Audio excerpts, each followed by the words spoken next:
नमस्कार, मैं पुष्पा आपका स्वागत करती हूँ अपने यूट्यूब चैनल टीचिंग माइलस्टोन पे। लास्ट क्लास में हमने बात की थी कंसेप्ट ऑफ डेवलपमेंट के बारे में। आज हम समझेंगे विकास की विशेषताओं के बारे में। फर्स्ट पॉइंट आता है विकास की विशेषताओं का। ये आजीवन प्रक्रिया है जो जीवन पर्यंत चलती रहती है।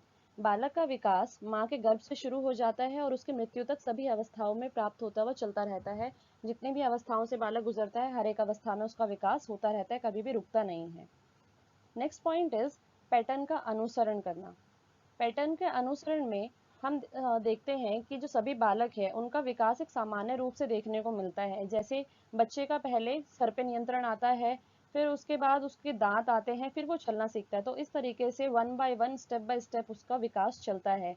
उसका विकास सरल से जटिल की ओर जाता है। जैसे इसको एग्जाम्पल से समझें, अगर कि अगर एक बच्चा पहले वो क्रॉलिंग करेगा, फिर उसके बाद वो वॉकिंग करेगा और उसके बाद वो भागना सीखेगा। बच्चा पैदा होते ही वो भागना नहीं सीखता। ऐसे ही उसका विकास सामान्य से विशिष्ट की ओर जाता है। जब बच्चा छोटा होता है बहुत और जब वो रोता है तो उसके सभी अंग प्रत्यंग भाग लेते हैं उस रोने में, लेकिन वही बच्चा जब बड़ा हो जाता है तो इसका ये रोना सिर्फ उसकी आंखों तक और उसके वाक तंत्र तक सीमित हो जाता है। इसे कहते हैं हम पैटर्न का अनुसरण करना। जो नेक्स्ट पॉइंट आता है विकास का लचीलापन। विकास में फ्लेक्सिबिलिटी होती है, कोई भी रिजिडनेस नहीं होती है कि उसको बदला ना जा सके।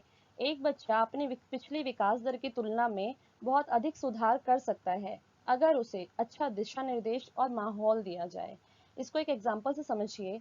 एक बच्चा जो बहुत अच्छे टीचर से नहीं पढ़ता, जिसका कंसेप्ट बहुत अच्छे से क्लियर नहीं है, और ऐसे टीचर से अगर बच्चा पढ़े तो वो टीचर जिसका खुद कंसेप्ट क्लियर नहीं है वो बच्चे का कंसेप्ट तो क्या क्लियर कराएगा। और वहीं एक बच्चा ऐसा है जो किसी एक ऐसे टीचर की गाइडेंस में है जिसका अपने सब्जेक्ट पे बहुत अच्छा कमांड है और वो एक बहुत अच्छा टीचर है, वो बहुत अच्छे से बच्चे को गाइड कर सकता है उसके फ्यूचर के बारे में, उसको एक अच्छा माहौल, फ्रेंडली एनवायरनमेंट दे सकता है। तो ऐसे में बच्चा टीचर से किसी भी तरह की कोई गाइडेंस लेने में उसको हेजिटेशन नहीं होगी। वो फ्री होके किसी भी तरह की बात वो टीचर से कह सकेगा कि उसको कहाँ दिक्कत हो रही है और कहाँ नहीं। इसी प्रकार से देखा जाएगा कि उसका विकास का जो दर है वो पहले की तुलना में बहुत अच्छा हो जाएगा। तो इसी को कहते हैं विकास का लचीलापन होना। हमारा नेक्स्ट पॉइंट आता है वृद्धि व विकास की दर एक समान नहीं होती है। कई बार इनमें सपाटता देखने को मिलती है। विकास और वृद्धि में अगर बच्चे का शारीरिक विकास हो जाए तो ये नहीं कहा जा सकता कि उसका मानसिक विकास भी बहुत अच्छा होगा। तो इसी प्रकार से क्या होता है कि बच्चे का जो विकास है कई बार बहुत समतल रहता है, कोई भी उसमें अपेक्षाकृत पहले की तुलना में विकास में सुधार देखने को नहीं मिलता है कि उसके बिहेवियर में कोई सुधार हो रहा है। लेकिन धीरे धीरे कुछ समय बाद वो सुधार हमें देखने में मिलता है। नेक्स्ट पॉइंट आता है गुणात्मक व मात्रात्मक होती है। विकास जो है गुणात्मक व मात्रात्मक होती है। इससे इसको हम कैसे समझ सकते हैं? मात्रा से अर्थ इसका लीजिए कि मात्रात्मक का अर्थ होता है मात्रा से, जिसमें बच्चे की आयु में वृद्धि, ऊंचाई में वृद्धि, उसका भार, इस तरीके की चीजें क्या है मापी जा सकती हैं। तो ऐसे में उसको क्या कहेंगे हम? मात्रात्मक परिवर्तन जो होता है विकास का। और गुणात्मक में बच्चे के नैतिक मूल्य और अच्छा आचरण, इनको हम किसी भी तरीके से मेजर नहीं कर सकते किसी उपकरण से, लेकिन इनको हम मेजर कर सकते हैं ऑब्जर्वेशन के थ्रू। नेक्स्ट हमारा पॉइंट आता है सापेक्षता स्थिर। विकास से मतलब समझिए, विकास जो होता है व्यवहार में स्थायी परिवर्तन का होना होता है। किसी भी चीज में हम विकास का होना तब मानेंगे जब हम उसमें प्रयास करें और उसको एक प्रॉपर समय दें। इनके बिना हम विकास में स्थायी परिवर्तन की आशा नहीं रख सकते हैं। जैसे एग्जाम्पल समझिए इसको, मान लीजिए आप कोई कंप्यूटर कोर्स करने के लिए गए हैं और आपने कुछ टाइम तक उसको कंटिन्यू किया और आपका इंटरेस्ट नहीं बना और आपने उसको छोड़ दिया और जितना भी सीखा उसको भी प्रैक्टिस में नहीं लेके आए, तो क्या इससे ये कहा जाएगा कि आपका विकास हो गया है कंप्यूटर में? नहीं, बिल्कुल भी नहीं। आपका विकास तब तक नहीं होगा जब तक कि आप उस चीज़ को टाइम नहीं देंगे। अगर वहीं आपने उस कोर्स को सीखा होता, उसमें समय लगाया होता, तो आपके व्यवहार में स्थायी परिवर्तन आ गया होता। इसको एक और तरीके से समझिए, विकास में क्या होता है कि किसी भी प्रकार से मौसम, थकान, बीमारी या अन्य कारणों की वजह से, जो भी आकस्मिक कारण होता है उसके चलते जो व्यवहार में परिवर्तन होते हैं उनको भी हम विकास में सम्मिलित नहीं करते हैं। वो एक तरीके के टेम्पररी चेंजेस होते हैं व्यवहार के। जब ये कारण खत्म हो जाते हैं तो व्यक्ति अपनी मूल अवस्था में आ जाता है और उसको हम बोलेंगे कि ये विकास का स्थायी परिवर्तन है उसका, इसीलिए विकास में स्थिरता होती है।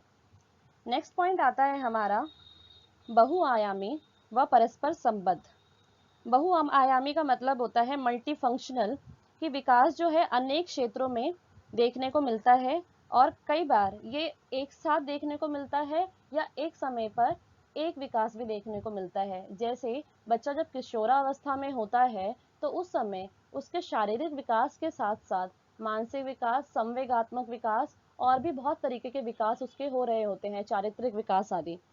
और परस्पर संबंधित कैसे है, एक विकास दूसरे को प्रभावित करता है। जैसे शारीरिक विकास जो है वो गामक विकास को प्रभावित करेगा, गामक विकास शारीरिक विकास को प्रभावित करेगा। अब इसको समझिए कि अगर बच्चे का शारीरिक विकास ठीक नहीं है, अब शारीरिक विकास का ठीक ना होने से क्या मतलब होता है कि बच्चे का डेवलपमेंट अच्छे से ना हो, उसका फिजिकल डेवलपमेंट, अगर वो किसी की प्रकार की बीमारी से ग्रस्त है तो उसका गामक विकास में क्या आता है, मैंने आपको कंसेप्ट ऑफ डेवलपमेंट में समझाया था लास्ट क्लास में। बच्चे का चलना कूदना फांदना ये सारा उसका गामक विकास होता है। तो अगर ये विकास अगर उसका ठीक नहीं होगा शारीरिक, तो उसका गामक विकास भी अच्छे से नहीं हो पाएगा और ऐसे ही गामक विकास उसका शारीरिक विकास को प्रभावित करेगा। इसी प्रकार से जो उसका नेक्स्ट विकास है संवेगात्मक और मानसिक विकास, इन दोनों का भी आपस में रिलेशन होता है। अगर वो अपने संवेगों पर अच्छे से नियंत्रण नहीं रख पाया, संवेगों में किस प्रकार के संवेग आते हैं, भय, क्रोध, घृणा, हास्य, आत्मगौरव, आत्महीनता, ये सारे संवेगात्मक विकास के और भी बहुत सारे इसमें संवेग आते हैं जो मानसिक विकास को प्रभावित करते हैं। अगर बच्चा संवेगात्मक रूप से नियंत्रित नहीं होता तो उसका जो मानसिक विकास है वो प्रभावित होता है। ऐसे ही मानसिक विकास भाषात्मक विकास से संबंध रखता है और उसको प्रभावित करता है। इस तरीके से हम कह सकते हैं कि जो सारे विकास हैं वो एक दूसरे से संबंधित होते हैं, एक दूसरे को प्रभावित करते हैं। नेक्स्ट पॉइंट इज विकास प्रासंगिक हो सकता है। बच्चे के जो मस्तिष्क पे होता है उसके जीवन में घटने वाली घटनाओं का बहुत अधिक प्रभाव पड़ता है। जैसे मान लीजिए अगर उसके जीवन में कोई ऐसी घटना घट गई है, जैसे उसके माता पिता का देहांत हो जाए या किसी प्रकार की कोई दुर्घटना हो जाए, तो इससे बच्चे का जो मानसिक विकास है वो प्रभावित होगा। क्योंकि ये डिपेंड करता निर्भर करता है कि उस बच्चे को फिर उसके बाद कैसा माहौल मिले, कैसी उसको सुविधाएं दी जाए जिससे वो उसका विकास और अच्छे से हो या ना भी हो। तो इस तरीके से जो उसका विकास है वो प्रभावित होता है। ऐसे ही बच्चों के पालन पोषण और रीति रिवाज से हो अगर, तो बच्चा अपनी संस्कृति से जुड़ा रहता है, उसका चारित्रिक विकास और आध्यात्मिक विकास और भी अच्छी तरीके से होता है। नेक्स्ट आता है व्यक्तिगत अंतर। अब विकास में व्यक्तिगत अंतर देखे जाते हैं। ऐसे तो विकास जो है उसमें एक कॉमन पैटर्न होता है इंडिविजुअली, लेकिन उनमें डिफरेंस देखने को मिलता है। उसका जो रीज़न होता है क्या, आनुवांशिकता और प्रवेश। बच्चे के अंदर जैसी आनुवांशिकता होती है, उसके माता पिता से जैसे उसको जीन्स मिले होते हैं, उसके हिसाब से डिपेंड करता है कि उसका विकास किस प्रकार से होगा। क्योंकि बच्चे का जो शारीरिक और मानसिक विकास है वो उसके कहीं ना कहीं आनुवांशिकता पर ही निर्भर करता है बहुत हद तक, और प्रवेशी प्रभाव पर भी निर्भर करता है।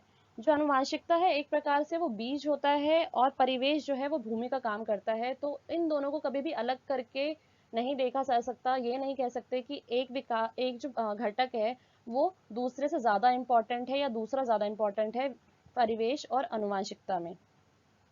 जैसे इसमें हमें एग्जाम्पल देखने को मिलता है कि एक बच्चा है जिसके माता पिता उसको बहुत उस पर हमेशा गुस्सा होते रहते हैं, उस पर क्रोधित होते रहते हैं, तो बच्चा क्या होता है वो बहुत अकेला फील करता है और धीरे धीरे वो अपने पेरेंट्स से वो नेचर अडॉप्ट कर लेता है और अपना बिहेवियर भी उसका चेंज होता जाता है, वो भी एग्रेसिव बिहेव करना लगता है। ऐसे ही एक परिवार ऐसा हो अगर जिसमें बच्चे को बहुत अच्छे से उसका पालन पोषण किया जाए, उसका नरिशमेंट किया जाए, उसको बहुत अच्छे से सारी चीज़ें सुख सुविधाएं दी जाए, तो वो बच्चा जो है ज़्यादा मिलनसार, उसकी जो नैतिक मूल्य हैं वो ज़्यादा अच्छे से डेवलप होंगे, उसका शारीरिक मानसिक सभी प्रकार का जो विकास है उसका वो बहुत अच्छे से होगा। तो इसे कहते हैं व्यक्तिगत अंतर होना, जो उसके वातावरण और अनुवांशिकता पर निर्भर करता है। अभी तक जो भी आपको पढ़ाया है उसमें कोई भी कंफ्यूजन, कोई भी डाउट रह गया है तो आप उसको कमेंट सेक्शन में पूछ सकते हैं। हम नहीं चाहते कि आपका किसी भी टॉपिक में कोई डाउट रह जाए। जल्दी मिलेंगे एक नेक्स्ट टॉपिक के साथ। Till then subscribe to our YouTube channel and hit the bell icon for all latest video update. Stay blessed, stay safe. Thank you so much.